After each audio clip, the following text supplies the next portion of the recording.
Bonjour à tous. Le salarié peut-il demander une indemnisation en cas de manquement de l'employeur à ses obligations? La Cour de cassation vient de confirmer dans 2 affaires récentes qu'un manquement n'ouvre pas toujours droit à une réparation. Décryptage dans notre JT social de l'été.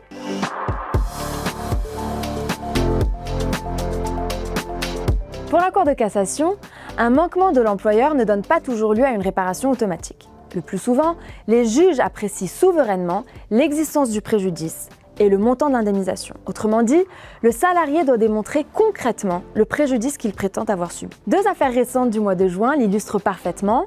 Dans une première affaire ayant donné lieu à un arrêt du 17 juin, une salariée reprochait à son employeur un manquement à son obligation de formation et réclamait une indemnisation à ce titre. Elle n'avait bénéficié que d'une seule formation professionnelle en 28 années d'ancienneté. La Cour d'appel reconnaît bien le manquement de l'employeur, mais elle rejette la demande d'indemnisation car la salariée ne prouve aucun préjudice. La Cour de cassation confirme cette analyse. La deuxième affaire, rendue le 24 juin 2026, concernait cette fois une violation du règlement européen sur la protection des données, le RGPD. Dans ce dossier, l'employeur avait produit des éléments de preuve à l'appui d'un licenciement. Ces éléments permettaient d'identifier le salarié sanctionné. Une cour d'appel juge que ces preuves fournies sont illicites car elles reposent sur un traitement de données à caractère personnel, contraire aux dispositions du RGPD. Mais elle les juge tout de même recevables.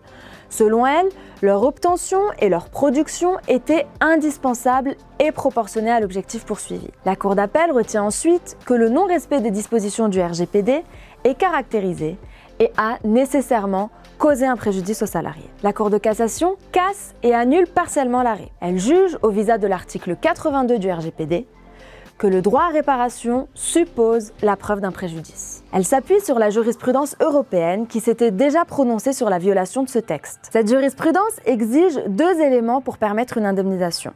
Premier élément, la preuve d'une violation du RGPD.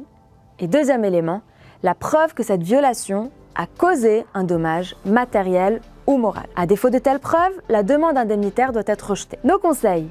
Même si le salarié doit présenter des éléments concrets pour démontrer son préjudice et justifier le montant de l'indemnisation qu'il réclame, le mieux est évidemment de ne pas commettre de manquement. Mais il est aussi très important de bien documenter tous vos processus internes, concernant notamment la formation, le RGPD ou encore le respect de la durée du travail, afin d'éviter que le manquement ne soit retenu. Bien évidemment, nous sommes à vos côtés pour vous accompagner dans la gestion de vos process RH. À bientôt!